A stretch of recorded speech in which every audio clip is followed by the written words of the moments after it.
Olá, estamos iniciando o Tele Brasil Notícias desta semana, trazendo a retrospectiva 2023. Selecionamos, conforme o seu pedido, os quadros que nós tivemos, que foi o Momento Jurídico, e outras matérias que agregam informações para você, e também um pouco da questão de turismo e entretenimento, além dos quadros lançados durante o ano de 2023, através do jornal Tele Brasil Notícias. Vamos então começar a retrospectiva de 2023. Retrospectiva 2023.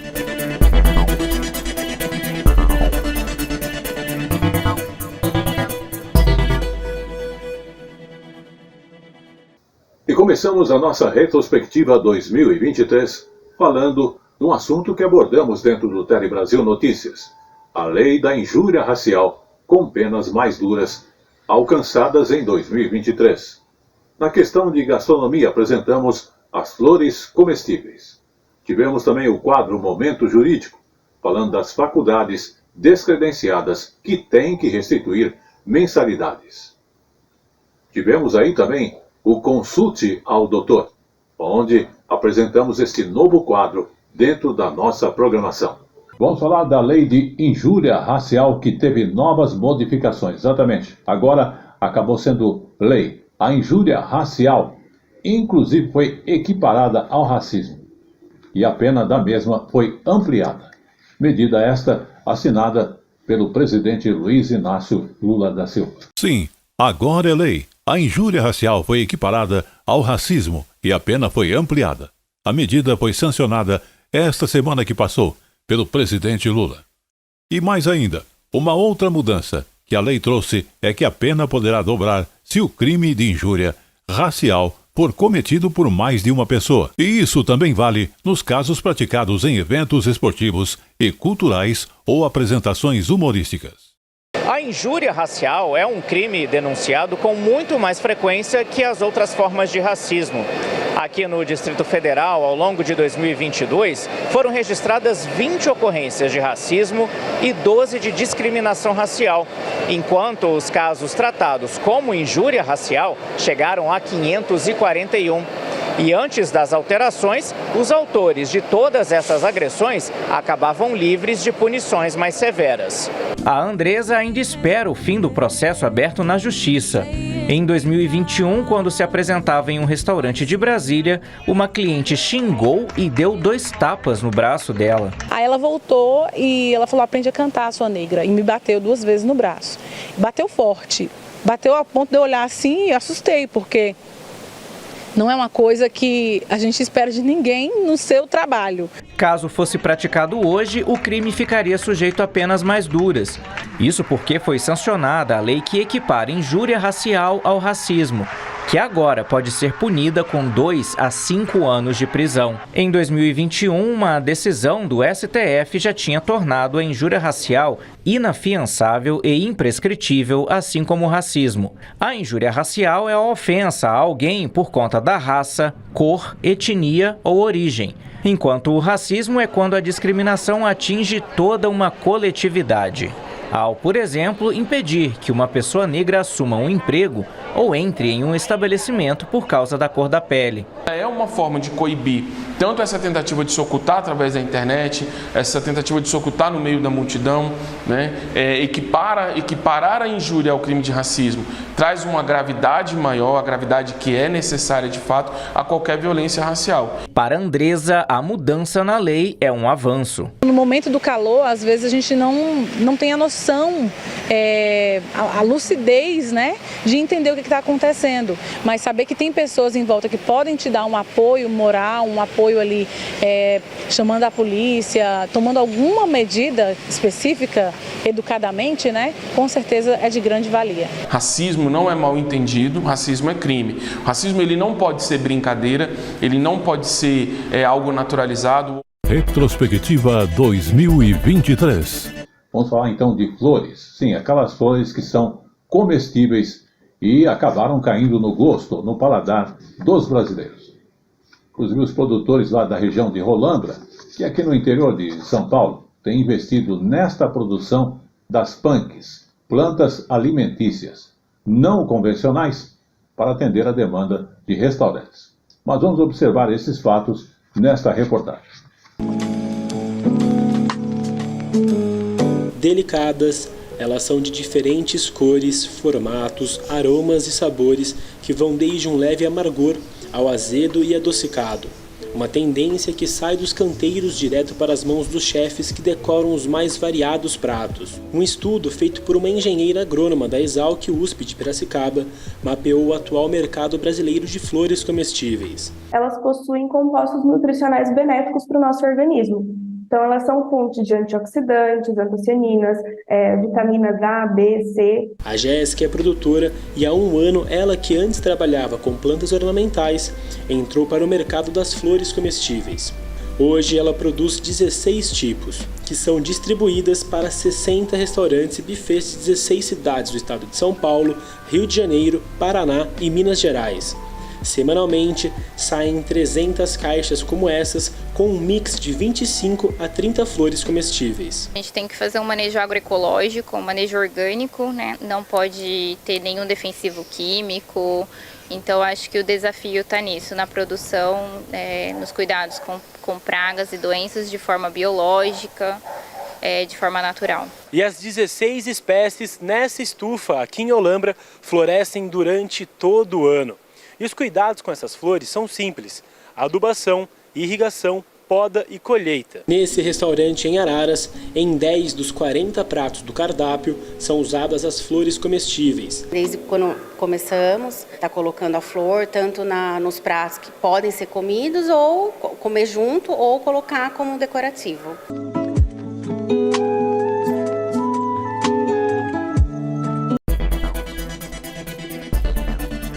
E chegou agora no Tele Brasil Notícias, o nosso Momento Jurídico.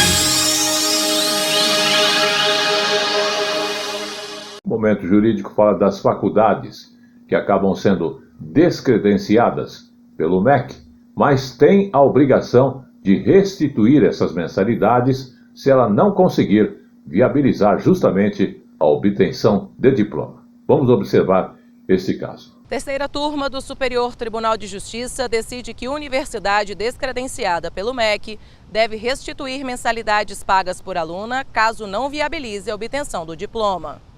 Uma estudante entrou na Justiça solicitando a restituição dos valores pagos à universidade, além de indenização por danos morais, pois a instituição foi descredenciada e isso a impediu de prosseguir no curso e obter o diploma. O juízo de primeiro grau extinguiu o processo quanto aos danos morais e negou a devolução das mensalidades. O entendimento foi que a aluna frequentou as aulas pagas e que poderia ter concluído o curso em outra instituição.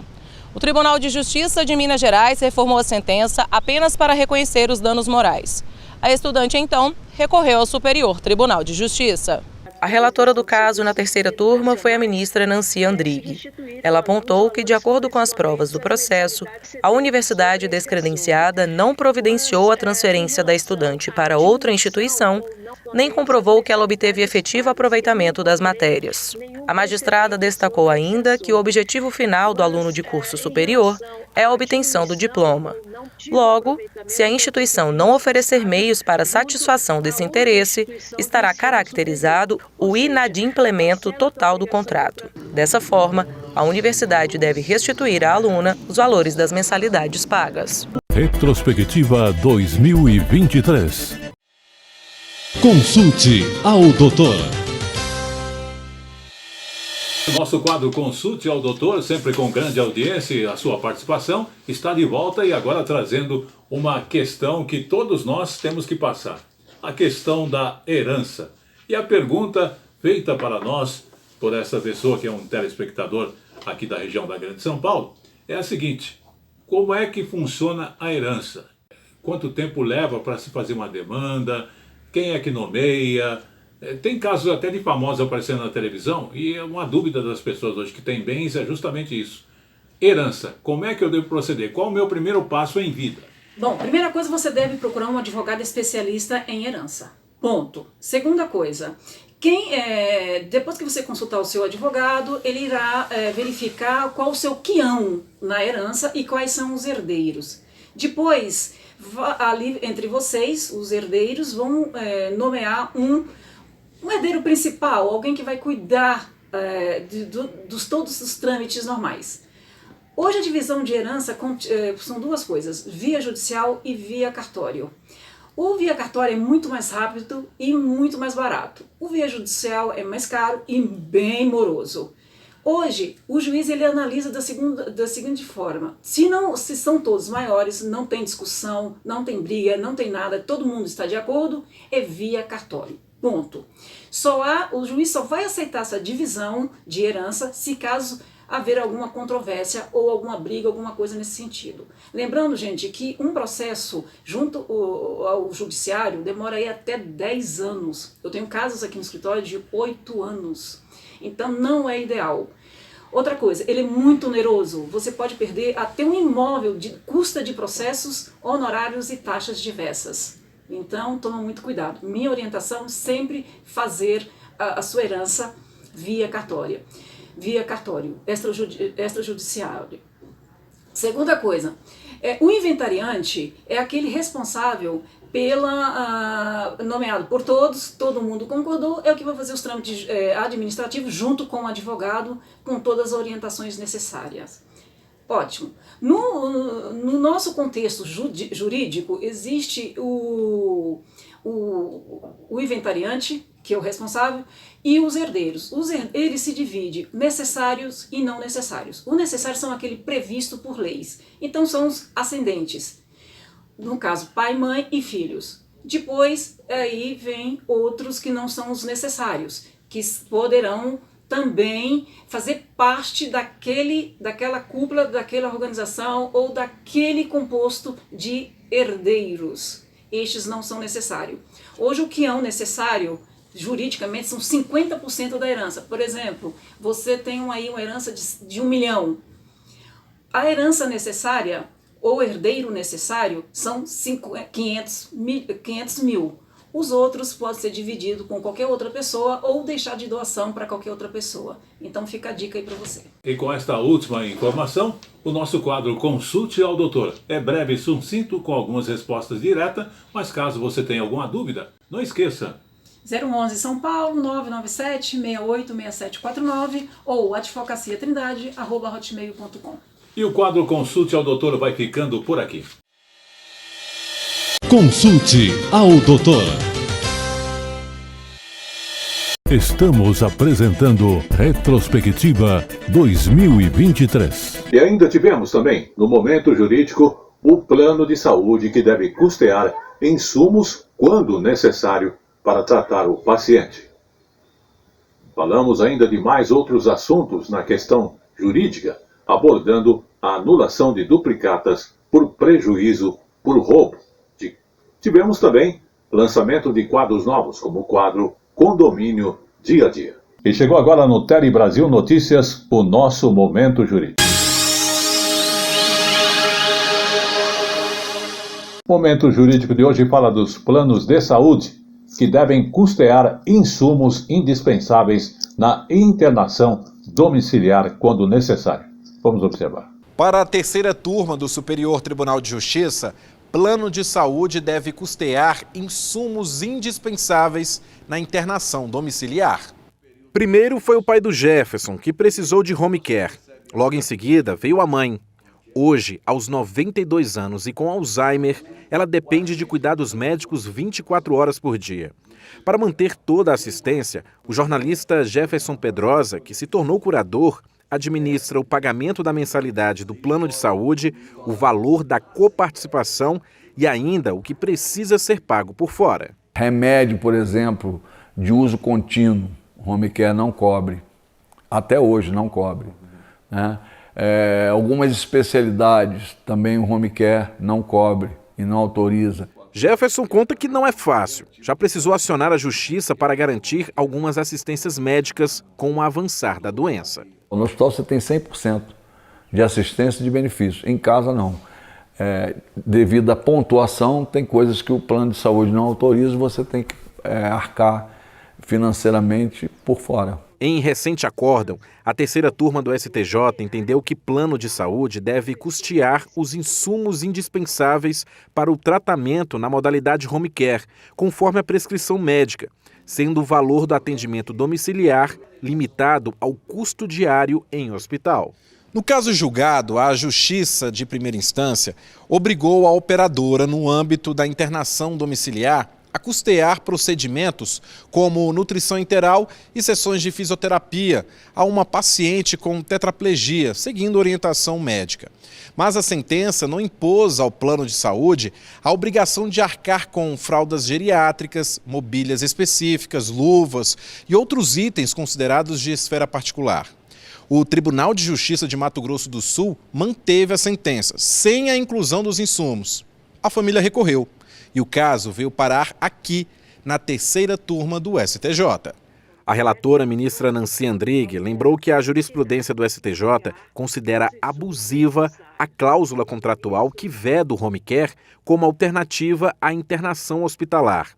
Para ela, a cobertura de internação domiciliar em substituição à hospitalar deve abranger os insumos necessários para garantir a efetiva assistência médica ao beneficiário, inclusive aqueles que receberia se estivesse no hospital. Os ministros deram provimento ao recurso especial, considerando que a adoção de procedimento diferente para o paciente representaria o desvirtuamento da finalidade do atendimento em domicílio e comprometeria seus benefícios.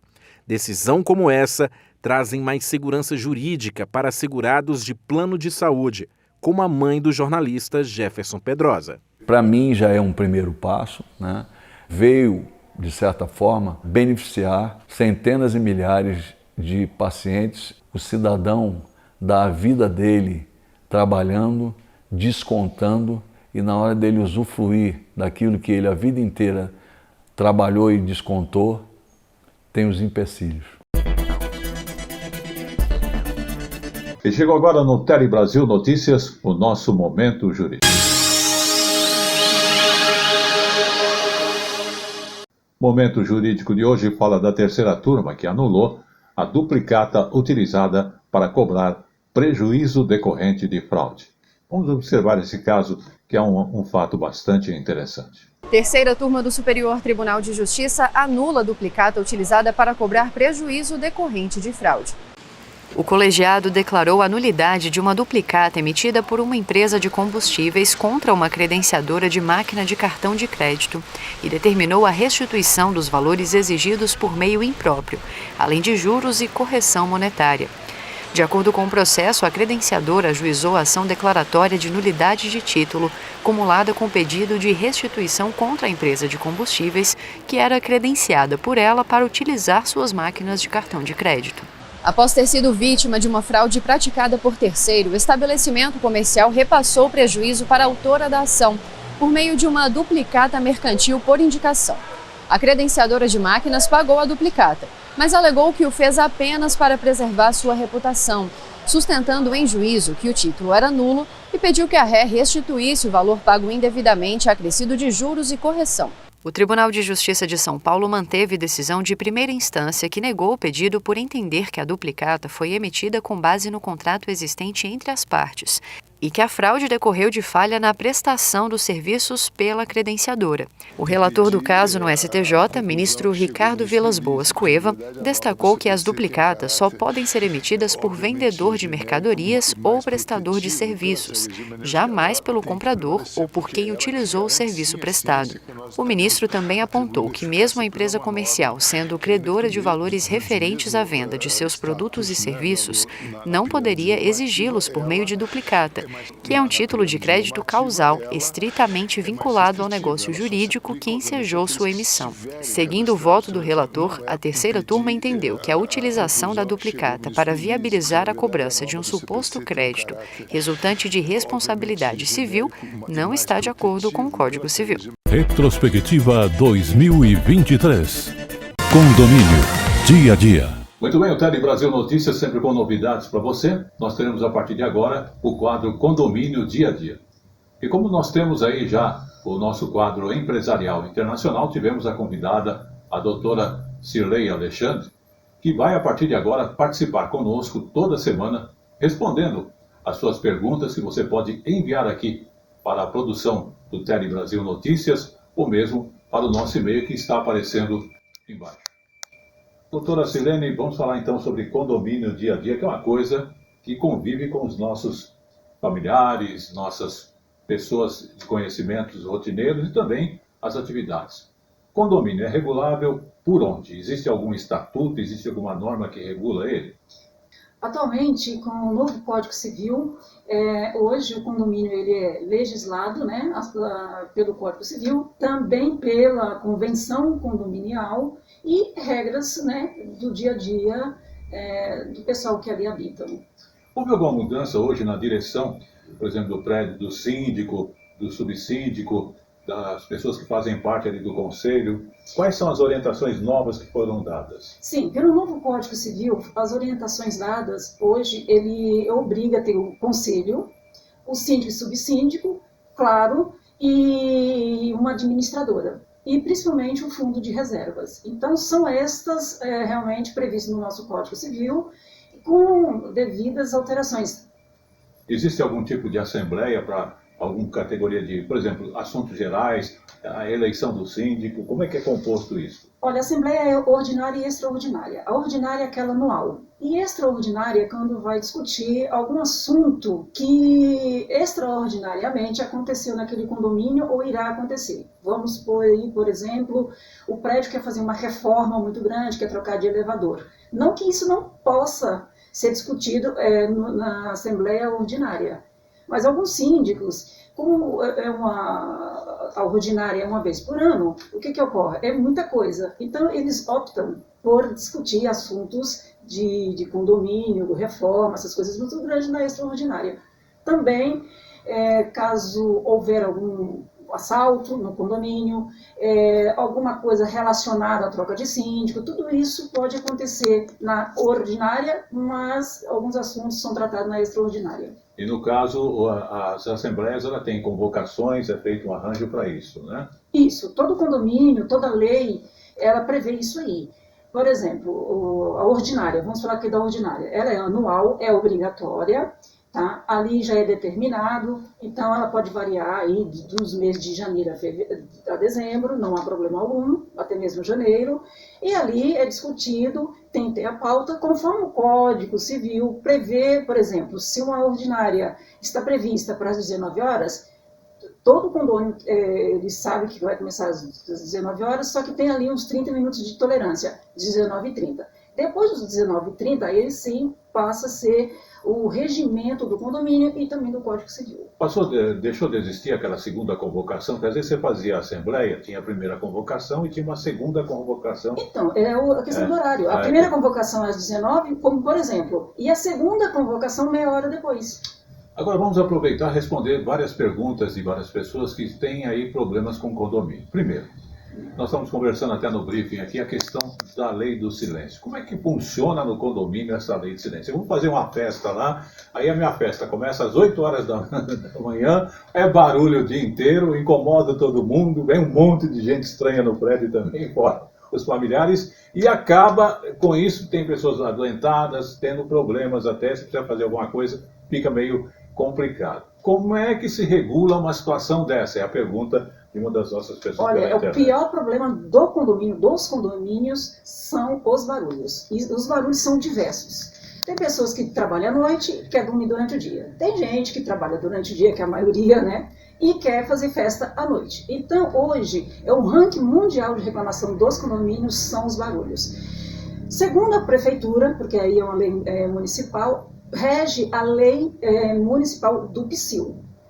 E no Código Civil e também junto à lei municipal é até 90, no máximo 100 a 110 decibéis, só. Passou disso é excesso. Isso não significa que, por exemplo, digamos que em cima do meu condomínio, do meu prédio, tem lá jogos.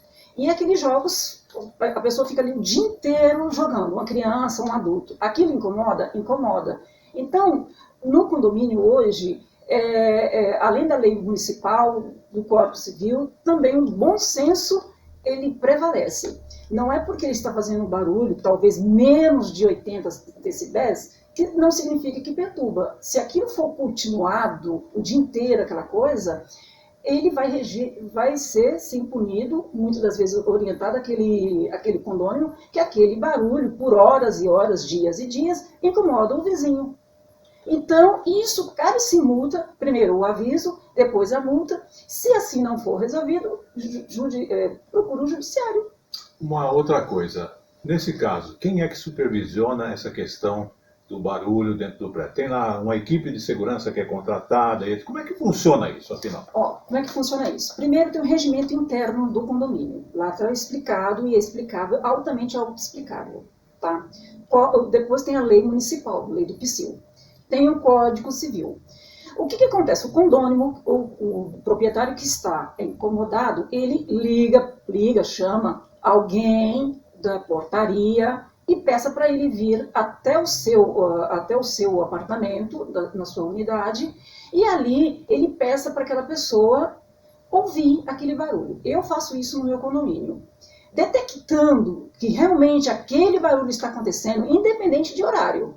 Pode ser durante o dia, à noite, independente. Detectou, aquele funcionário irá interfonar, porque não cabe o vizinho interfonar um para o outro, porque senão isso vai gerar briga, você sabe que já aconteceu até morte, né, por conta disso. E ali é chamado. Aí, o que acontece? Para aquela pessoa que está fazendo barulho não contestar, o funcionário irá falar para ele, olha, eu estive na unidade daquela pessoa e detectei, sim, aquele barulho. Por quê? Porque senão fica o diz que não diz, que fica vizinho contra vizinho, alguém mentindo, alguém não está, e o condomínio não toma nenhuma precaução. Outra, deve-se registrar no caderno, no e-mail de ocorrência, aí cada condomínio tem a sua ocorrência, tá? Tem que ter testemunha, não basta você falar, tem que ter testemunha. De preferência um funcionário ou alguém de fora. E ali você relata. Por 3 vezes. Se continuar, o síndico e a administradora é obrigatório multar aquela pessoa, daquela unidade. Então, não basta reclamar, tem que ter provas. E as provas, claro, de barulho, alguma outra coisa, é baseado em testemunha. No caso, é assim que eu procedo na minha unidade, no meu condomínio. A semana que vem nós vamos estar respondendo a uma pergunta sobre a questão, tem muito caso de agressões a síndico, a ameaça ao zelador e etc. Qual deve ser o comportamento nesse caso dos condomínios? A resposta que fica para a semana que vem. Eu gostaria que você deixasse também o seu contato, o seu e-mail, para que possam enviar perguntas também diretamente a você. Para a gente discutir, né? Isso. Bom, meu e-mail é advocaciatrindade@hotmail.com. Eu fico à disposição, doutora Silene, pode enviar perguntas, queixas, alguma pauta, né, que queira que a gente discute aqui, eu fico à disposição de todos. E o espaço Condomínio Dia a Dia vai ficando por aqui, você continua no Tele Brasil Notícias. Condomínio Dia a Dia. Estamos apresentando Retrospectiva 2023. Ainda reportando 2023 no Momento Jurídico, falamos da ameaça por ação de divórcio que tem pena maior. Abordamos ainda o quadro em lançamento que é o Condomínio Dia a Dia, falando do atraso de condomínio. No Tele Brasil Notícias, na questão de saúde, falamos das intoxicações e a questão de limpeza no lar e os produtos que ali são utilizados. E chegou agora no Tele Brasil Notícias, o nosso Momento Jurídico.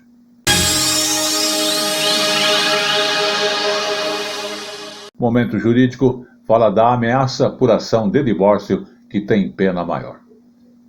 Nesse caso, os homens que tentam intimidar as esposas para que elas desistam de pedir o divórcio e também da fixação de pensão alimentícia em favor dos filhos. Vamos observar essa matéria que é muito importante e mostra uma situação que acaba acontecendo nas famílias. Quinta turma do Superior Tribunal de Justiça decide que é válido aumentar a pena do crime quando o ex-marido ameaça a vítima para desistir do divórcio e pensão. Pode ser um gesto, por escrito ou falado durante uma discussão. Ameaçar alguém é crime previsto no Código Penal. E a pena para esse crime pode ser aumentada ou diminuída pelo juiz, dependendo da motivação. Segundo a advogada Marili Quadros, a vulnerabilidade da mulher em situações de término de relacionamento deve ser levada em consideração no julgamento. É fundamental que o juiz entenda que a mulher ela não é uma vítima de um crime qualquer. Ela é uma vítima pela sua própria condição de mulher num crime praticado dentro de um ambiente doméstico. Ou seja, muitas vezes esse crime não tem testemunhas, né? Ou muitas vezes a testemunha é o próprio filho do casal ou filhos do casal. Então as testemunhas também estão numa situação de vulnerabilidade. Então é preciso que o Poder Judiciário, e aí em especial os julgadores, avaliem também esse contexto e durante o processo, inclusive na fase de dosimetria da pena, leve em consideração tudo que foi dito pela mulher. Em um caso julgado pelo STJ, os ministros da 5ª turma entenderam ser válido o aumento da pena de um homem que foi condenado por ameaça à ex-mulher para que ela desistisse do divórcio e da fixação de pensão alimentícia em favor dos filhos. De acordo com o processo, o casal manteve união por mais de 15 anos, mas estava separado fazia 1 ano. Ao saber dos processos com pedidos de divórcio e pensão, o ex-marido teria ameaçado matar a mulher por não aceitar o fim do relacionamento nem a obrigação de arcar com os alimentos. O homem foi condenado pelo crime de ameaça a 2 meses e 10 dias de detenção.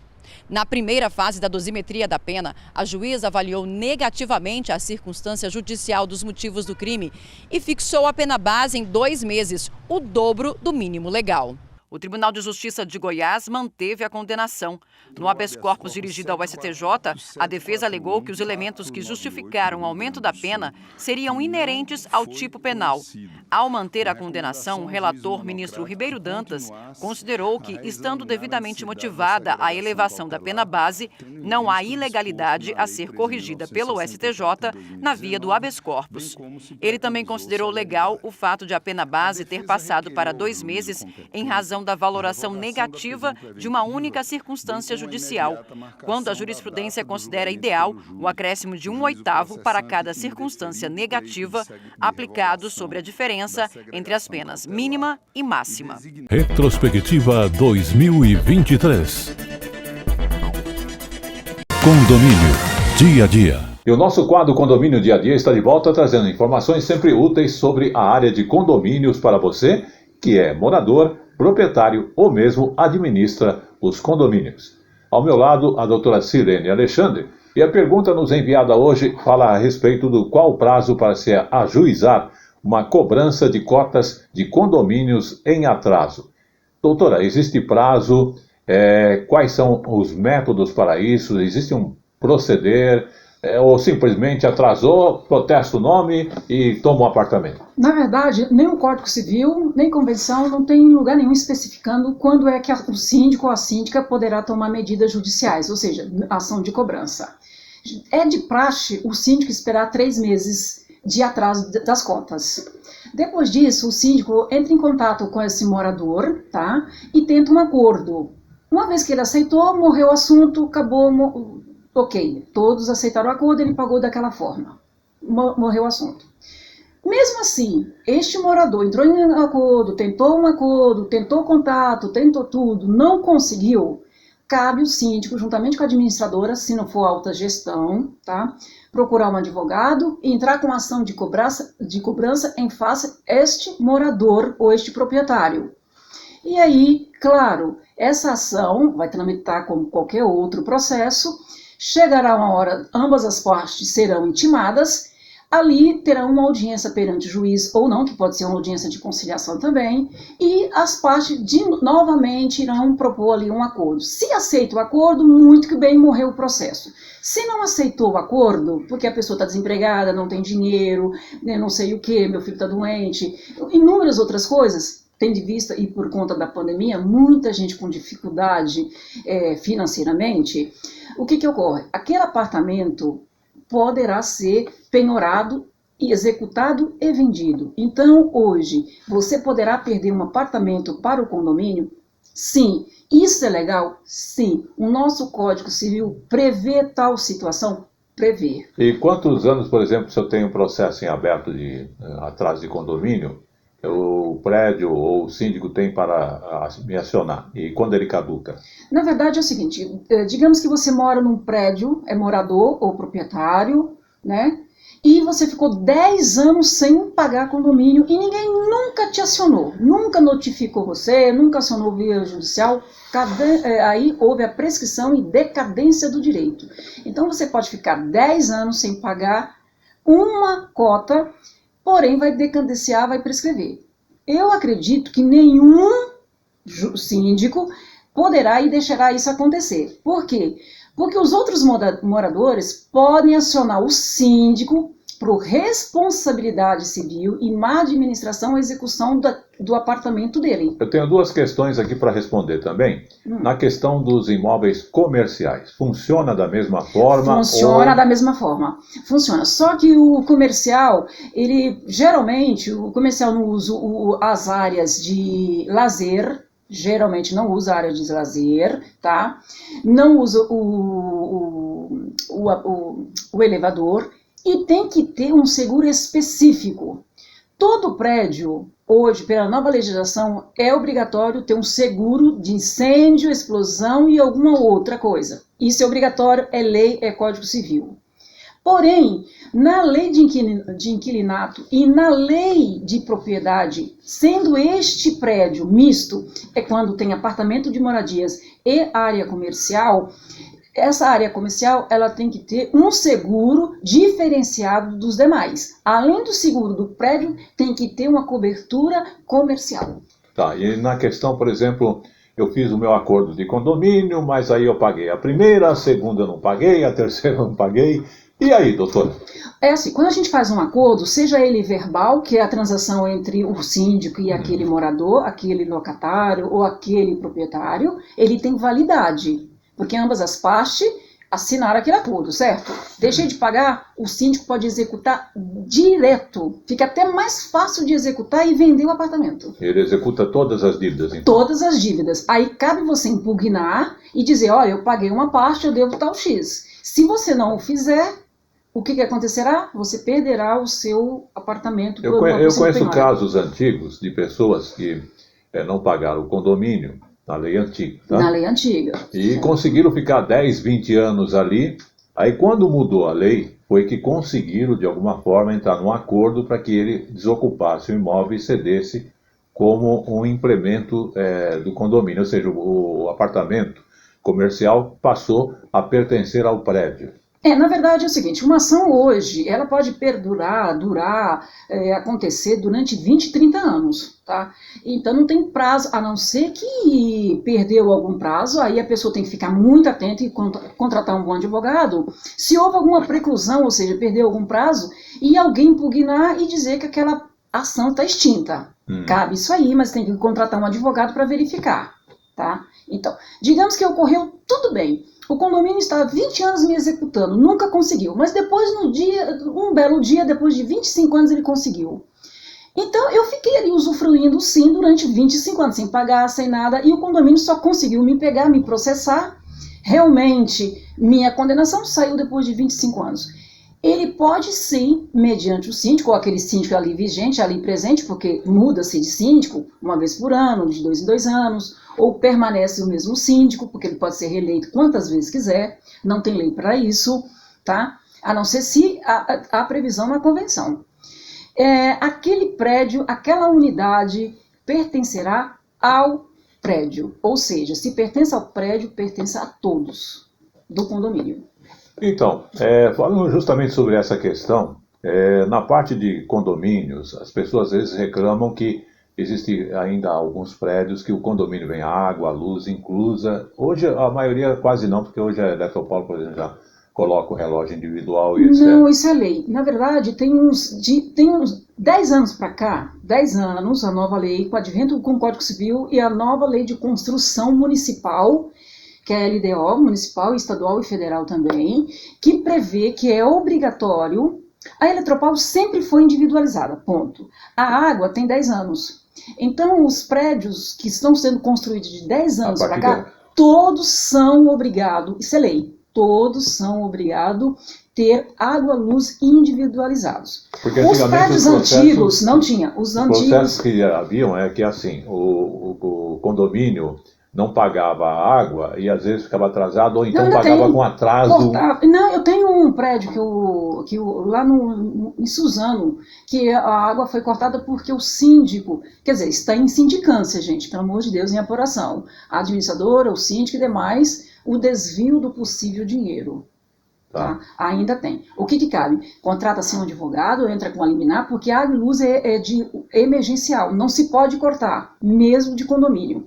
A Eletropaulo e a água vão lá, religam, dali começa, estaca zero dali, lembrando que ela tem direito da cobrança do passado, e começa tudo de novo a partir do momento com o novo pagamento, tudo certinho. O que ocorre? A Eletropaulo continua continua com a ação contra o síndico, a quem fez isso vai perder o apartamento, vai ser executado, tal. Então, até 10 anos para cá, é lei e obrigatório ter água e luz individualizado. Antes, infelizmente, não tinha mesmo. É uma pergunta não feita, que justamente esses atrasados, é obrigado o síndico a acionar também os moradores para que realize o pagamento? Por exemplo, na verdade, existe meses que às vezes a cota condominal não atingiu para pagar nem a água, nem... Tem um acréscimo, um acréscimo. Na verdade, o que existe? Assim, digamos que teve uma ordinária, é sempre na ordinária que é prestação de contas, aumento de condomínio, aumento de taxa de administração e também o seguro, que é obrigatório, que é 2%. Ponto, acabou. Esse é uma vez por ano. Só que naquela reunião, naquela assembleia ordinária, que é obrigatória acontecer todo ano, essa prestação de conta, digamos que mesmo ali conversado, mesmo destrinchado, mesmo feito um orçamento prévio, né, que sempre tem, mesmo assim aquela cota, as cotas não chegaram e não chegou e não vão chegar a cobrir as despesas. O que ocorre? Como é urgência... Comunica-se que terá um aumento ali de uma cobrança de 10, 15 reais ou um aumento de 1, 2% de urgência. Lembrando que urgência não precisa ter assembleia. Para quê? Para que aquelas cotas alcancem aquelas despesas, principalmente as ordinárias. Principalmente as ordinárias.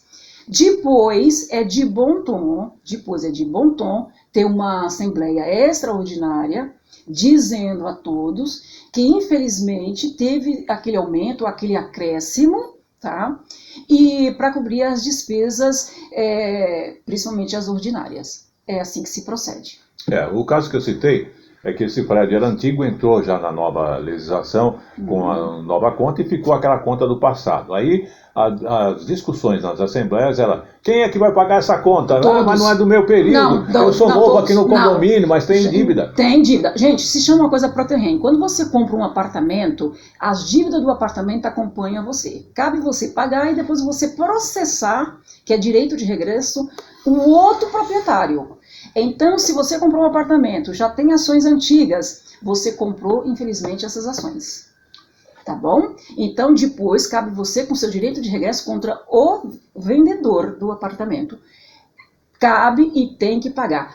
As dívidas antigas, novas e as futuras, cabe aos proprietários, seja ele antigo, seja ele novo. Por isso é bom, quando você comprar o apartamento, realizar um contrato que tem especificações falando a respeito desses critérios, porque às vezes você comprou na alegria e não sabia que tinha lá uma bomba como uma dívida condominal. Mas isso é de expertise.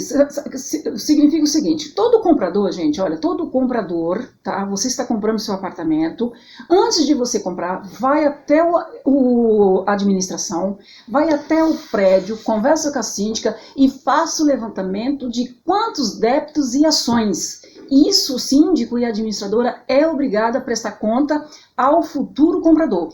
Você, futuro comprador, verificou que tem dívidas muito altas, tem realmente uma cota condominial muito alta que não está sendo paga. Tem muitas ações? Não compre. Por quê? Se você comprar com todos esses problemas, o Código Civil prevê o Proterrem, que é um princípio. A dívida acompanha o novo comprador. Depois, para você cobrar, para você acionar alguém, vai demorar aí mais uns 5, 10 anos. Se eu fui ludibriado pelo corretor, eu processo o corretor e processo também o proprietário, é isso? Não. Gente, é de bom tom. Todo mundo sabe hoje que você tem que fazer o levantamento vitenário, que significa 20 anos daquele apartamento. Então, hoje, os juízes não estão mais aceitando isso. Certo. Você vai comprar um apartamento, uma casa, vai na prefeitura, vai ver o meio ambiente, vai verificar a coisa, manda um pedreiro olhar, tira a foto. Então, isso é prudência. Você não compra um apartamento que é sua casa, você vai viver simplesmente por empolgação, tá bom? E por alegria. Antes de você ter a alegria, todo esse aspecto, eu tenho a minha casa, seja consciente. Procura um advogado, procura um esperto, uma pessoa expertise nisso, e ele vai te consultar e te dar uma assessoria. Eu conheço muitas imobiliárias que lubridiam a pessoa vendendo gato por lebre. Mas lembrando, este corretor e corretora serão responsáveis? Sim, serão.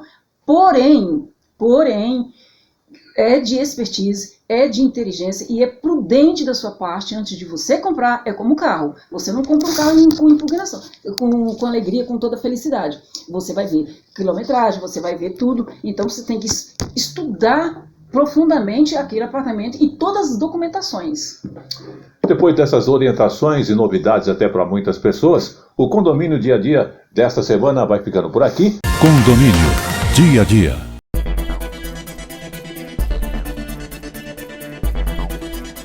Vamos falar agora da limpeza de nossos lares. Costumamos misturar muitos produtos para que tenhamos uma limpeza em nosso chão ou superfície mais rápida e até higiênica.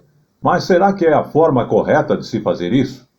Um hábito que inclusive está crescendo e com exigência inclusive na questão da própria pandemia que tivemos aí. E só que também, de um outro lado, está crescendo os registros de intoxicações e outros acidentes. Inclusive, especialistas afirmam que é preciso ter cuidado com esta prática. Elas trazem reações não previstas e podem gerar danos à própria saúde.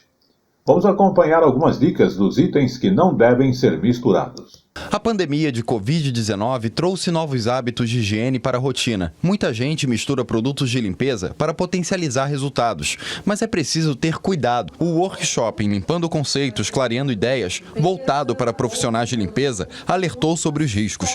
As orientações vieram depois do aumento dos casos de intoxicação nos domicílios em 2020, ano em que a pandemia chegou ao Brasil. Você tinha naquele período, uma quantidade de pessoas muito grande dentro de casa, com o risco, com o medo, um pouco de desespero. Vou sair de casa, vou buscar no mercado, não posso, eu tenho algum produto aqui, eu vou tentar fazer alguma coisa e causou uma série de acidentes. Na Biblioteca Parque Estadual, no centro do Rio, especialistas falaram e jogaram para ensinar de forma lúdica quais são os perigos envolvidos. Combinar produtos químicos sem conhecer os possíveis efeitos tem consequências mais nocivas do que perder num jogo de tabuleiro. É preciso estar atento às fake news nas redes sociais. Se são fontes confiáveis, se for do Conselho Federal de Química, do Conselho Regional de Química, se for de profissionais que estão falando, aí sim eu acho que a gente pode confiar. Agora, no momento que a gente recebe informações muito de influenciadores que às vezes não têm o conhecimento e quer engajamento, eles acabam falando coisas demais e aí eu acho que isso precisa desconfiar sempre. Álcool e água sanitária, dois produtos muito comuns que quase todo mundo tem em casa, mas que não devem ser misturados jamais. A consequência para quem faz isso aqui no jogo está aqui na carta. Animal intoxicado por causa do clorofórmio liberado. Leve seu bichinho ao veterinário. Para ficar mais fácil de lembrar, essas são algumas misturas que nunca podem ser feitas.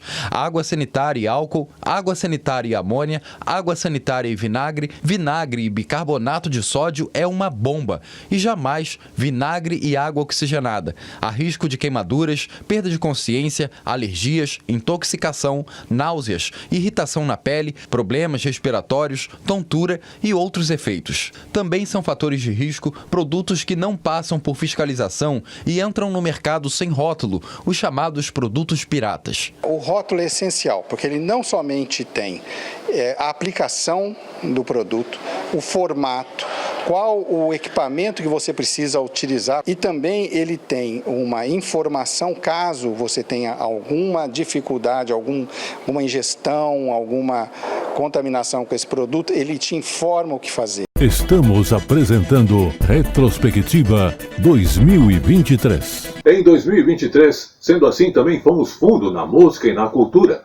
Falamos do disco de vinil e CDs, que está de volta aí ao mercado. Na questão de saúde, falamos da doença, o AVC, que tem pego muita gente de surpresa. Abordamos ainda, em saúde, a questão das farmácias e os novos exames que elas estão autorizadas a fazer. Vamos agora falar então do disco de vinil e também dos CDs. Exatamente, um relatório da Associação Americana da Indústria de Gravação mostra que no ano passado a venda de disco de vinil superou a de CDs. Isso não acontecia há exatamente 35 anos. Em Belém do Pará, o amor pelos discos de vinil está reunindo colecionadores. Além de reuni-los, eles compartilham histórias de bandas, trilhas sonoras e muito mais.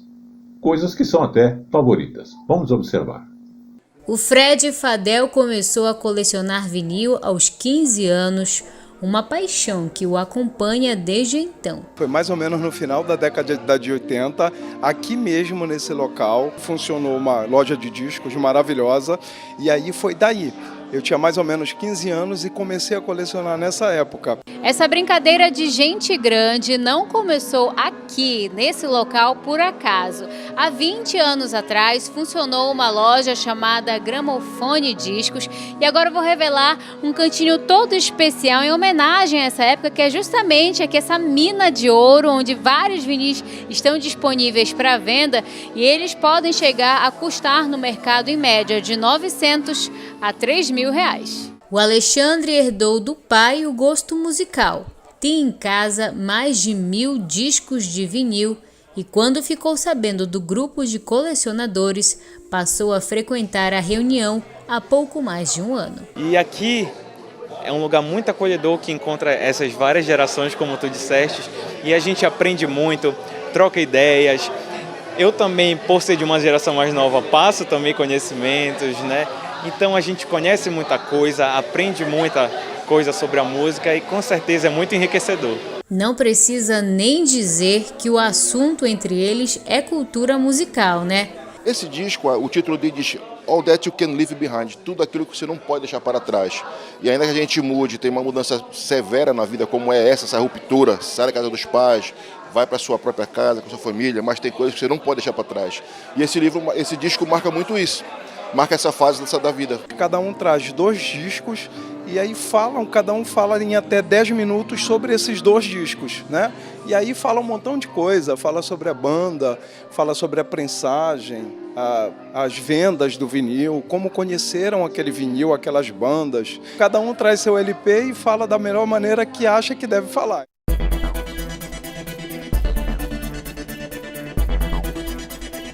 Saúde. Vamos agora falar de saúde, mas justamente numa doença que é considerada doença para idosos, que é o acidente vascular cerebral. E tem afetado cada vez mais jovens no país. É conhecido como derrame, né? Tradicionalmente o AVC. Ele tem tratamento eficaz e também atendimento rápido. E, inclusive é considerado por especialista como fundamental para que essa doença acabe não deixando sequelas nas pessoas. Vamos observar. 7 dias depois de dar à luz, a funcionária pública Daniela sofreu um AVC e ficou um mês na UTI. Com 34 anos e hábitos saudáveis, ela sentiu sintomas quando foi amamentar a filha durante a noite. Eu levantei para dar o peito para ela e fui até um cômodo perto do meu quarto e sentei num banquinho. E aí, nesse trajeto até lá, minha perna esquerda falhou uma vez. E eu pensei, nossa, tô tão cansada que porque a perna tá falhando. Aí sentei nesse banquinho e fui amamentar ela assim, olhando para ela e comecei a babar no rostinho dela. A pessoa, de repente, perde a força de um lado do corpo, perde a sensibilidade de um lado do corpo, ou a visão, ou a fala, e quaisquer dessas possibilidades, desses sintomas, sempre súbitos, eles podem trazer, né, essa possibilidade de ser um AVC. Qualquer pessoa pode ter um AVC, o acidente vascular cerebral, não importa a idade ou o sexo. Os especialistas recomendam ficar atento aos sintomas. Uma dica é usar o método SAMU, em que cada letra significa uma ação que a pessoa deve fazer. Primeiro, peça para ela sorrir e verifique se a boca está torta. Peça também que ela tente te abraçar e veja se ela movimenta os 2 braços. Também oriente que a pessoa cante uma música e perceba se a fala está embolada. O U é de urgente mesmo. Se a pessoa não conseguir fazer uma dessas atividades, ligue para o SAMU no 192. Quanto antes ela for atendida, maiores as chances de melhora. O AVC, ele tem tratamento, hoje é um dos melhores tratamentos que existe na medicina, mas ele é intimamente relacionado ao tempo. A gente tem vários casos de paciente que chega grave ao hospital, mas é adequadamente tratado e sai sem sequelas. Segundo o Ministério da Saúde, mais de 36 mil brasileiros morreram em decorrência da doença só no ano passado. Somente nos hospitais do SUS foram mais de 220 mil internações. O AVC pode deixar sequelas como dificuldades para falar, comer e se movimentar. A prevenção está nos hábitos do dia a dia, como não fumar, evitar o consumo excessivo de álcool, fazer exercícios físicos, comer corretamente, evitando alimentos ricos em sal, açúcar e gordura. E para quem tem hipertensão, diabetes ou colesterol elevado, tomar os remédios regularmente. Devido ao estilo de vida progressivamente pior dos jovens, obesos, sedentários, tabagismo, o cigarro eletrônico chegando com força, fazendo com que o AVC esteja cada vez mais comum na população mais jovem. Minha vida mudou completamente depois desse AVC. Eu estou afastada do trabalho, eu faço acompanhamento no SARA, eu tenho dificuldade de pegar minha bebê com o lado esquerdo, adquiri uma depressão que foi química por conta da alteração do cérebro, adquiri um déficit de atenção, nada disso eu tinha antes.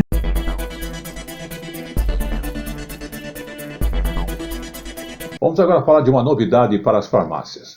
A Anvisa autorizou a realização de exames de análise clínicas nas farmácias.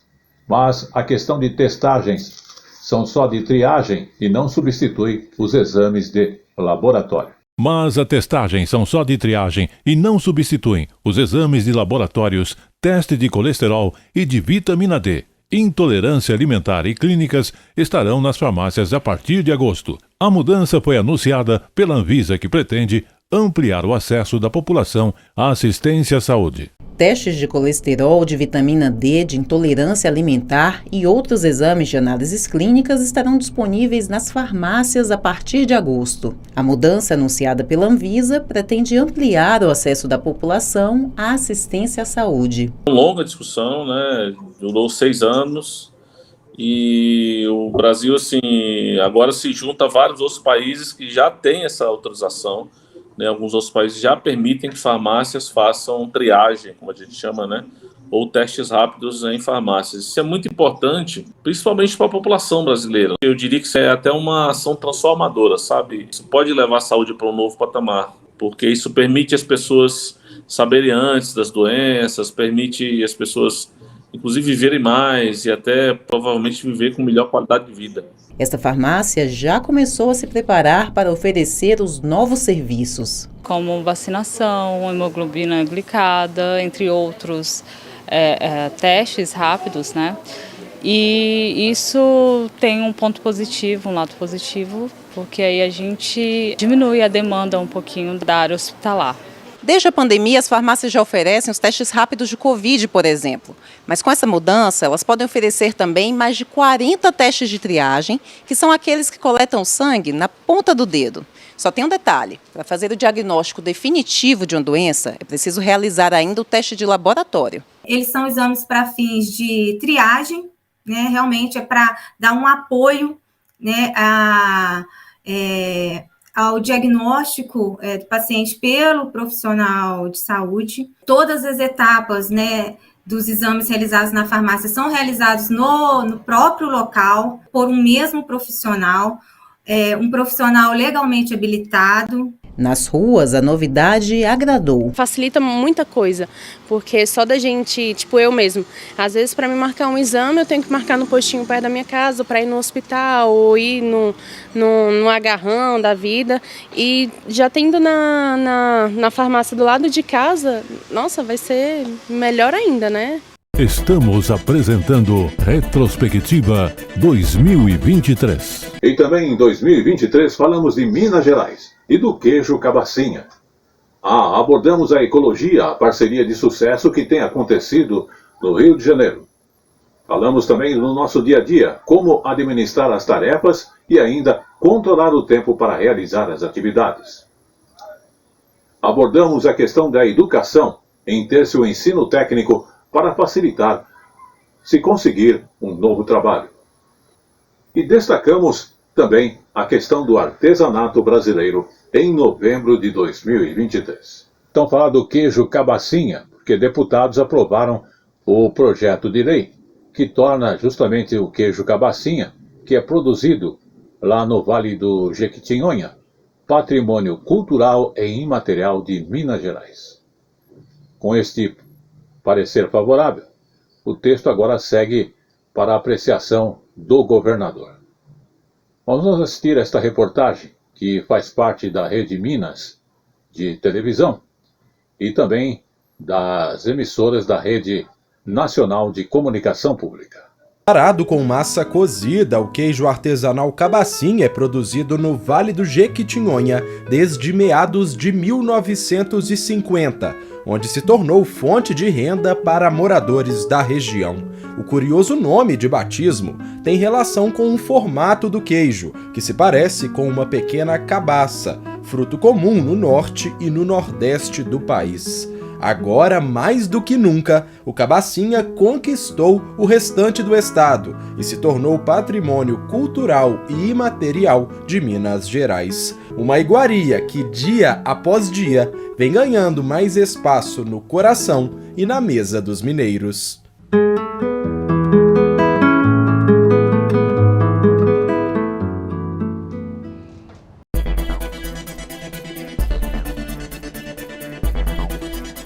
O projeto que devolve vida às áreas de manguezal, que são ameaçadas justamente no Rio de Janeiro. É um projeto que vem ali do Rio de Janeiro, que está reunindo ONGs, governo, empresas e também catadores para mostrar a importância do envolvimento da comunidade na preservação do meio ambiente. Uma luta aqui no Brasil muito grande nesse sentido, já há muitos anos, né? Vamos acompanhar com mais detalhes. Quem navega pelos rios que cortam a área de preservação ambiental de Guapimirim, na Baixada Fluminense, vê a capacidade que a natureza tem de resistir e se regenerar. Após anos de exploração, os manguezais estão recuperados. O manguezal, ele é conhecido como um berçário, né? Então, muitas espécies que vivem aqui, elas podem se reproduzem aqui no ambiente, entendeu? Os filhotinhos crescem, mas também tem muitas outras espécies, tanto de peixes, de aves, que vêm para o manguezal buscando um ambiente com bastante alimento, com bastante proteção. Durante o percurso, encontramos aves como a garça azul e o colhereiro. A gente está navegando pelo rio Caceribu. Aqui na região há 3 tipos de mangue, o preto, o branco e o vermelho. E logo ali na frente, o rio desemboca na Baía de Guanabara. Já no mar estão os currais de pesca, montados pelos pescadores da região. A preservação dos manguezais é fundamental para manter a atividade econômica. Na Baía de Guanabara, também encontramos um grupo de botos cinza. O projeto SA atua na região há mais de 10 anos. Foram restaurados mais de 180 mil metros quadrados de florestas de mangue na área e mais de 64 mil mudas foram plantadas. Além disso, o projeto promove pesquisas científicas na região e iniciativas de educação ambiental. Aqui a gente tem, por exemplo, a atividade limpa-oca, em que no período do defeso, os catadores eles são auxiliados, né? Eles têm uma limitação para exercer a sua atividade laborativa, então são auxiliados para fazer uma limpeza de um ecossistema que se revigora e restabelece seus serviços ecossistêmicos. Alaildo cresceu na região e há mais de 50 anos vive da atividade pesqueira. A gente se sente orgulhoso de participar desses projetos, de estar fazendo uma coisa tão legal para a Baía de Guanabara e a costa do Rio de Janeiro e para o mundo, né? Que o manguezal, tem poucos países que têm manguezais, mas o manguezal, ele é muito importante para o planeta e a gente não sabia disso. Retrospectiva 2023. Muito bem, no assunto dia a dia, vamos falar sobre administrar-se tarefas e a prioridade no longo do dia, né? Como é que nós podemos fazer isso? E isso envolve, entendemos que precisamos administrar o nosso tempo. E isso nos deixa preocupados porque temos que ter uma boa gestão das atividades que irão acontecer ao longo daquele dia. Isso pode facilitar a vida do profissional. E é com muita coisa para fazer que a gente acaba, às vezes, se perdendo sem saber o que fazer primeiro. Nós vamos entender nessa matéria algumas orientações bastante importantes.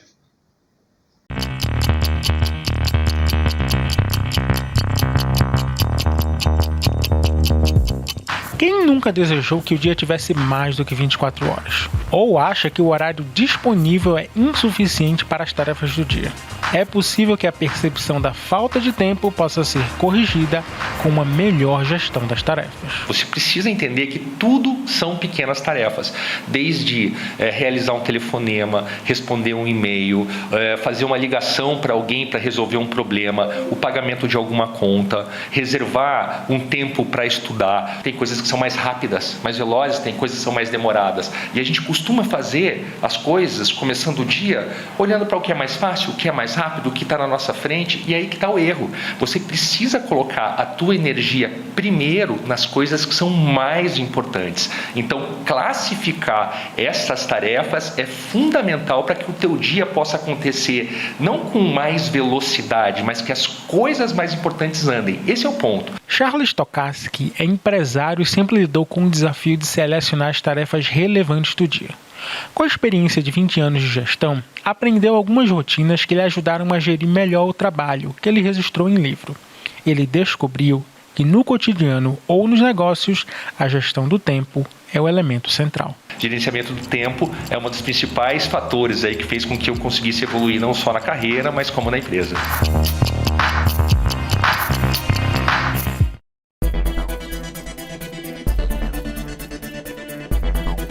Vamos falar de educação, porque ter o ensino técnico garante trabalho mais rapidamente.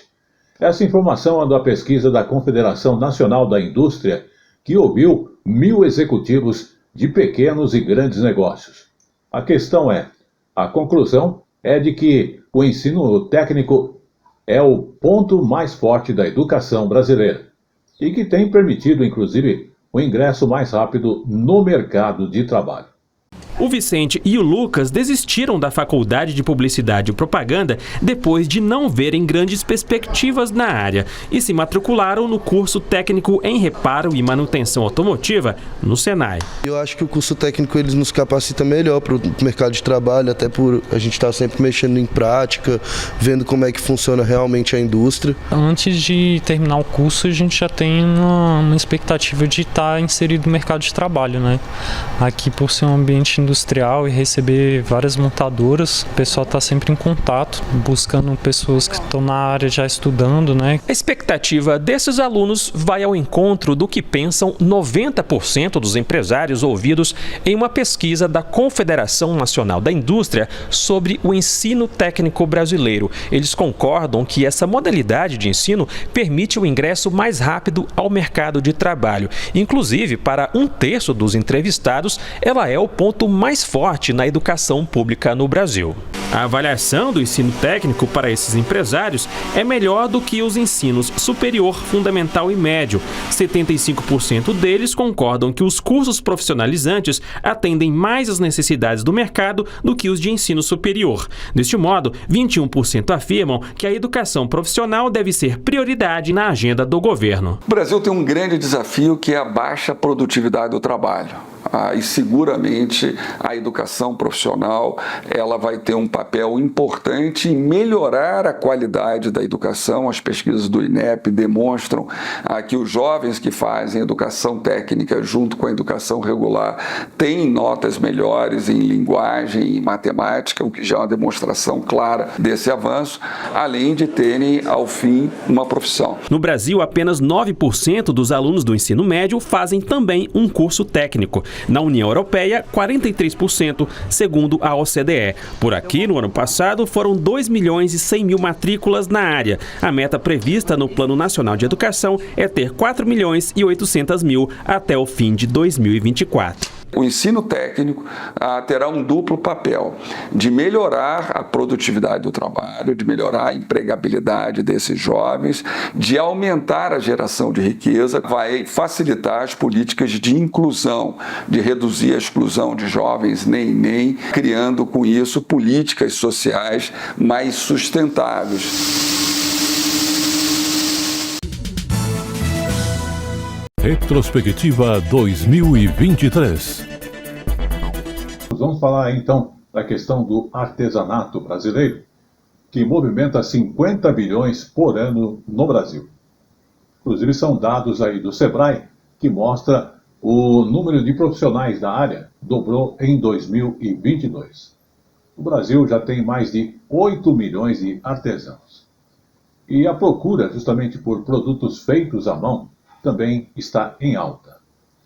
Em Brasília, foi possível observar o otimismo desse setor no 16º Salão de Artesanato, que aconteceu até domingo passado. Vamos observar. O evento em Brasília é uma das 3 maiores feiras de artesanato que acontecem no Brasil anualmente. O Salão do Artesanato, em média, costuma gerar R$4.500.000 em vendas. A gente deve estar aí com 120, 122 estandes e assim, nós estamos aqui com mais de 80 mil peças expostas, né? Porque cada estande desse, ele vem com um número de artesãos que na realidade representam cooperativas de artesanato, né? O trabalho artesanal ele é muito desenvolvido por associações, por cooperativas, por coletivos. Então o artesão, quando ele vem, ele não está trazendo o trabalho só dele, ele está trazendo o trabalho de uma comunidade. A expectativa é de que cerca de 60 mil pessoas passem por aqui até o próximo domingo. Além de ver vários produtos do Brasil todo, eu fiz amigos nessa feira aqui, o pessoal do mamulengo, das esculturas aqui, eu compro coisas, ferramentas que eu uso para o meu trabalho, da cultura popular, de bonecos, de instrumentos. A gente tem essa riqueza do Brasil inteiro em um lugarzinho condensado, poder trocar uma ideia com as pessoas que fazem também. Eu já fiz assim, vamos no primeiro dia logo, que daqui a pouco acaba as coisas, é muito rico. O Brasil tem pelo menos 8,5 milhões de artesãos. O setor representa 3% do produto interno bruto e movimenta cerca de 50 bilhões de reais por ano, de acordo com o Sebrae. As mulheres estão à frente do artesanato, como a mestre Vânia de Alagoas. Através do artesanato, a gente gera renda, a gente faz complementação de renda, a gente tira as pessoas da marginalidade. A arte e cultura, ela salva muita gente. O reaproveitamento de madeiras para fazer móveis e outras peças é o destaque do Amapá. Mais que 80% desse trabalho em madeira que vocês verem no Amapá é reutilização de madeira morta, gente. Nossos artesãos lá, eles seguem todos os protocolos para que não venham fazer desmatamento. Eles reaproveitam essa madeira, transformando em vários produtos lindos. Entre os mais de 100 estandes, com 500 artesãos de praticamente todos os estados brasileiros, também participam pela primeira vez representantes de uma comunidade indígena venezuelana. Somos mulheres indígenas, trabalhadoras, luchadoras. Estamos trabalhando, 34 mulheres, trabalhando artesana, collares, pulsera, brinco, rei, todo. Estamos apresentando Retrospectiva 2023.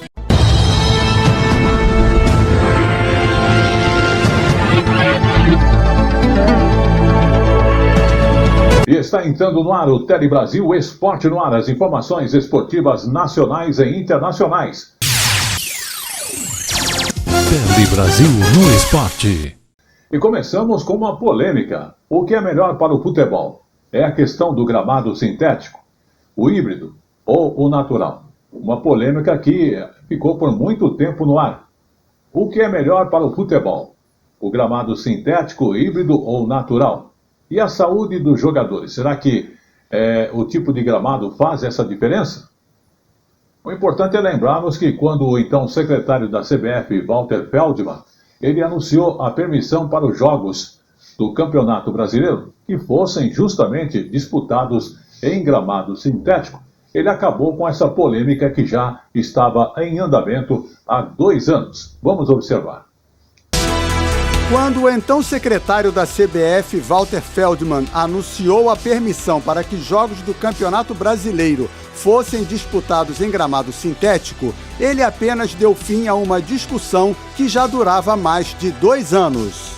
O Atlético Paranaense começou a usar o gramado sintético em seu estádio em 2016 e, com mais de 80% de aproveitamento nos jogos que disputou em casa, garantiu vaga na Copa Libertadores do ano seguinte. Em 2017, liderada pelo então presidente do Vasco, Eurico Miranda, a maioria dos clubes aprovou a proibição do gramado sintético para o campeonato de 2018. Mas o Furacão conseguiu aliados e a Arena da Baixada não precisou passar por mudanças. Desde então, 2 outros clubes adotaram o gramado sintético na Série A, o Palmeiras em 2020 e o Botafogo este ano. Pode até ser coincidência, mas no primeiro ano de uso, o Palmeiras teve mais de 70% de aproveitamento em casa e faturou 2 títulos. O Botafogo terminou o turno do Brasileirão sem perder pontos como mandante. Para o ano que vem, a Série A deverá ter também o novo estádio do Atlético Mineiro com gramado sintético. E a polêmica está de volta, não só pela questão esportiva, como principalmente em respeito à saúde dos jogadores.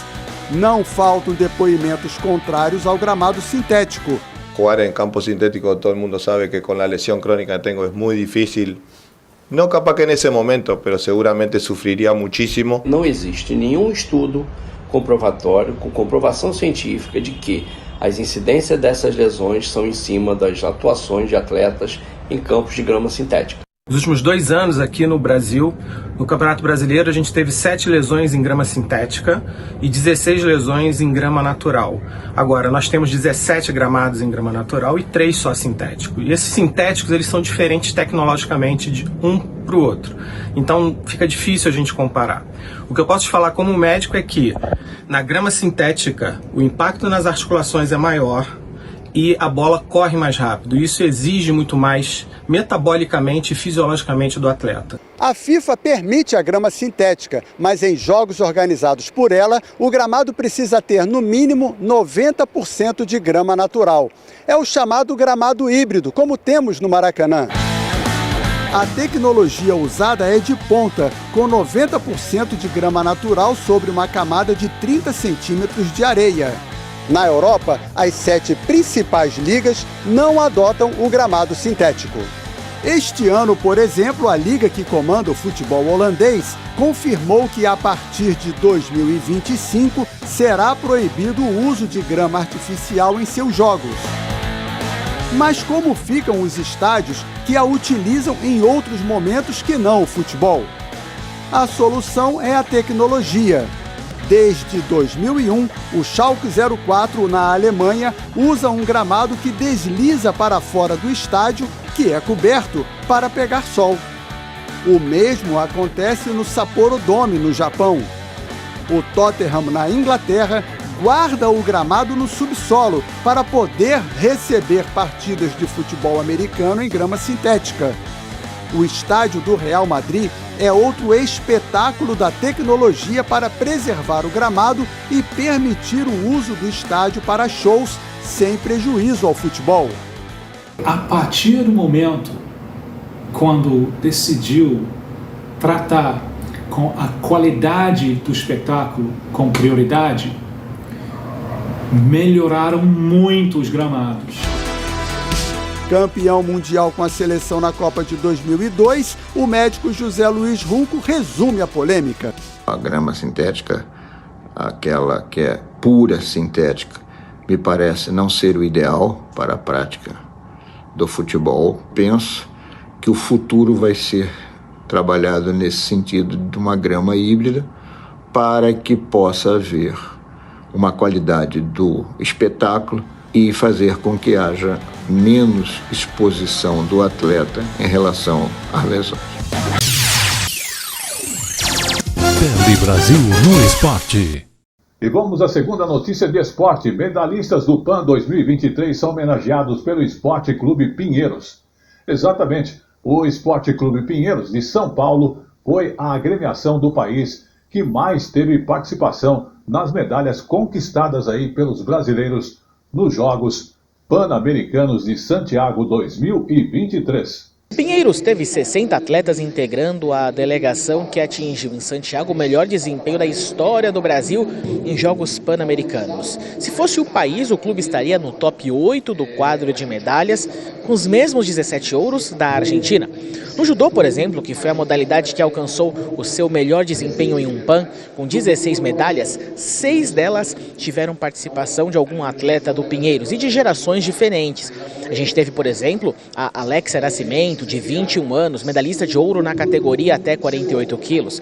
A Larissa Pimenta, bicampeã pan-americana na categoria até 52 quilos. E o Rafael Baby, 36 anos, medalhista de bronze na categoria acima de 100 quilos e também na disputa por equipes.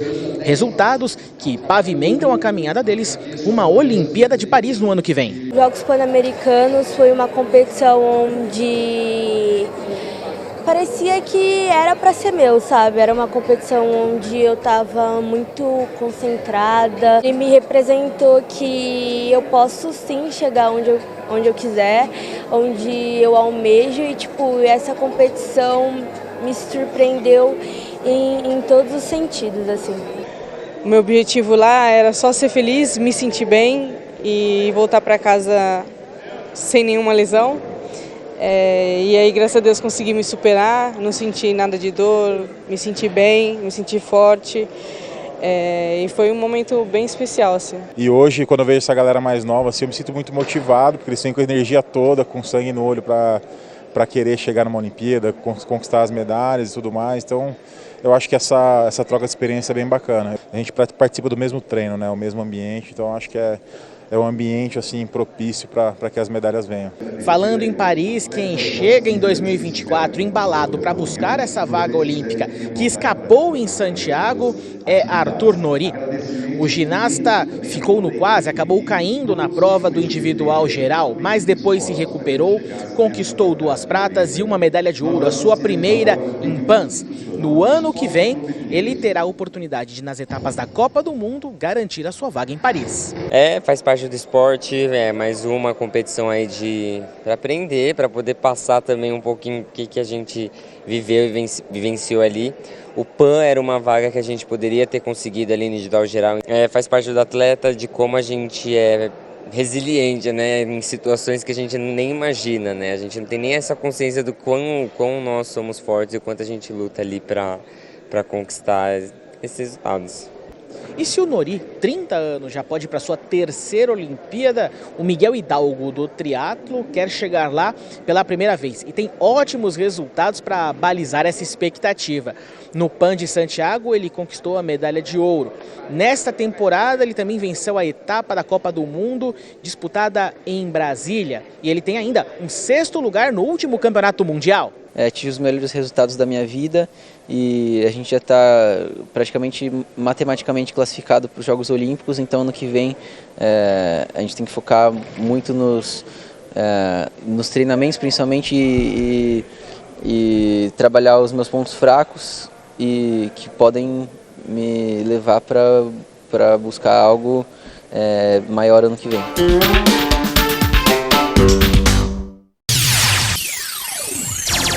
Tele Brasil no esporte. E falando do que aconteceu aí algumas semanas atrás, o Brasil já havia ali conquistado 124 medalhas no Parapan de Santiago do Chile. Foram 54 de ouro, 37 de prata e 33 bronze. O país que justamente lidera o quadro de medalhas, seguido pelos Estados Unidos, a Argentina. Que começaram na última sexta-feira. Foram 54 medalhas de ouro, 37 de prata e 33 bronzes. Os Estados Unidos aparecem no segundo lugar geral, seguidos pela Argentina. 339 atletas brasileiros disputam o torneio em 17 modalidades. É a maior delegação da história do Brasil em uma edição desses jogos. O Brasil tem 86% do time apoiado pelo Bolsa Atleta. Tele Brasil no esporte. Vamos falar agora do esporte paralímpico, que é rico em belas histórias. Como, por exemplo, o casal Fabiano e Terezinha, do judô, para atletas com deficiência visual. 44 anos, Fabiano é cego total, mas nem sempre foi assim. Eu sou advogado de formação, sou bacharel em Direito, muitas coisas se transformaram, né? Eu recomecei uma vida sozinho, depois junto com os meus 2 filhos, mesmo sem enxergar, levar eles para a faculdade.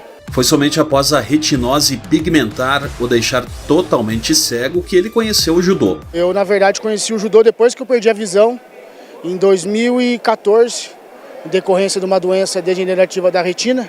E eu sempre gostei muito de esporte e nunca tinha feito judô em nenhum esporte de luta. Decidi fazer do judô minha vida. A retinose pigmentar é uma doença degenerativa. Então ela vai se degenerando durante a vida, né? A visão vai sendo perdida.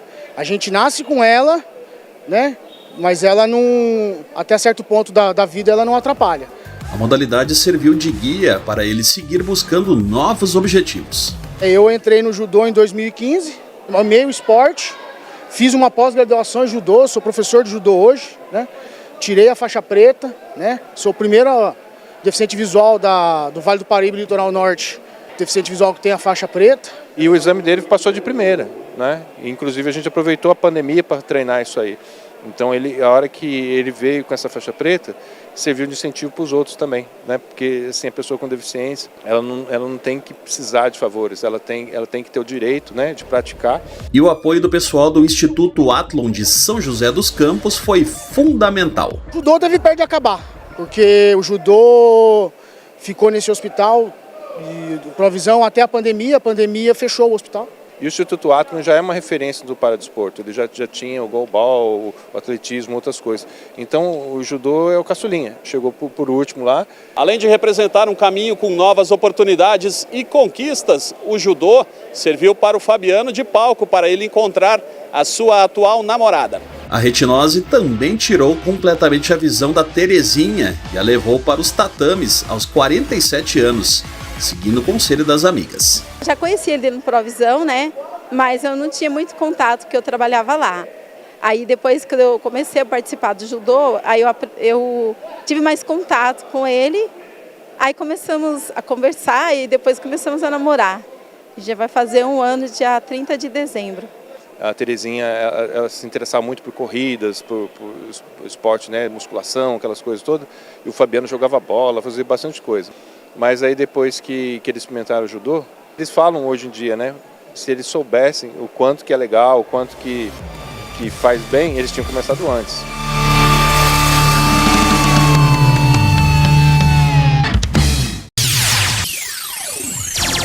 Tele Brasil no esporte. E vamos à última notícia de esporte, falando aí do pickleball, exatamente. Esse é o novo esporte que vem se espalhando cada vez mais. Adeptos aí que do mundo todo acabam aderindo. Tem raquete, tem bola, tem quadra e uma rede no meio. Mas não é tênis. Então vamos conferir.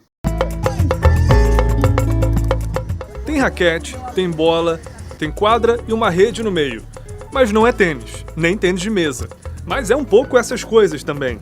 Esse é o pickleball. O esporte virou febre nos Estados Unidos nos últimos anos, chegando a mais de 5 milhões de praticantes. Foi inventado na década de 60 e uma das teorias para o nome do esporte é que o inventor, Joel Pritchard, teria batizado a modalidade inspirado no cachorrinho dele, Pickles, que corria atrás da bola para lá e para cá.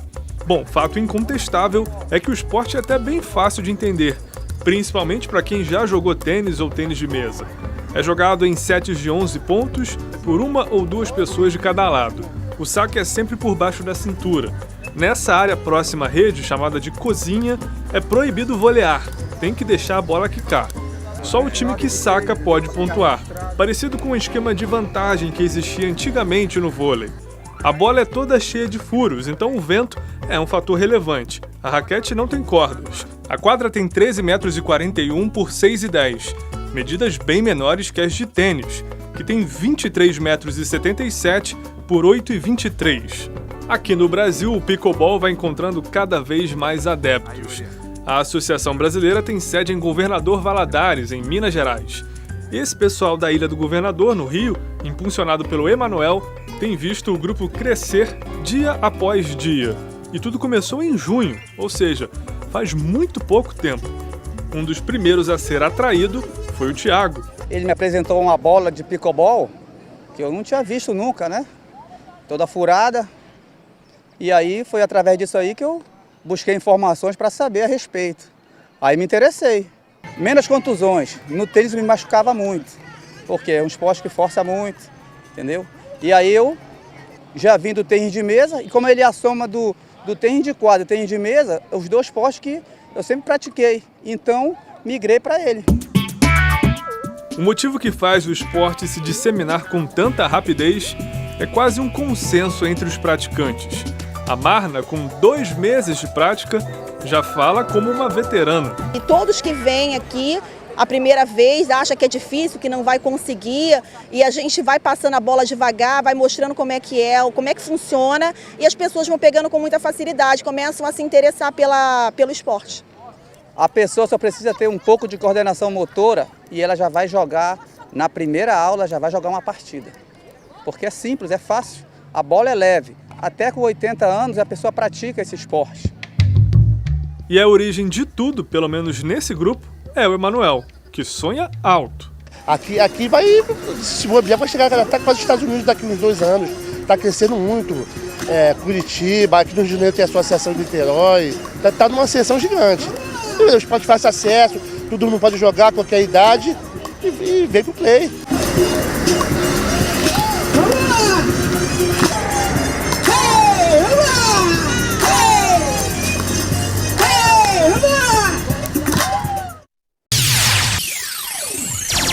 Tele Brasil no Esporte.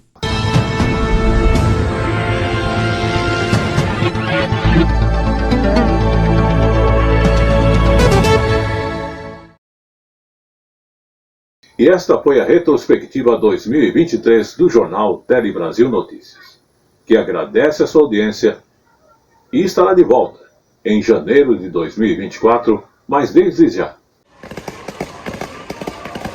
desejo a você um feliz 2024, com muito trabalho, prosperidade e saúde para você e a sua família. Até lá!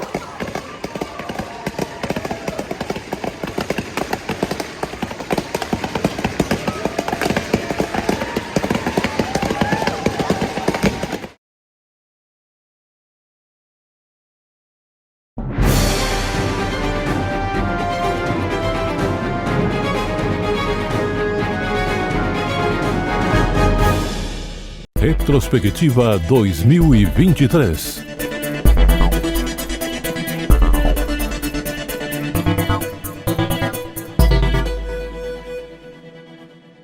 Desejamos a você um feliz 2024.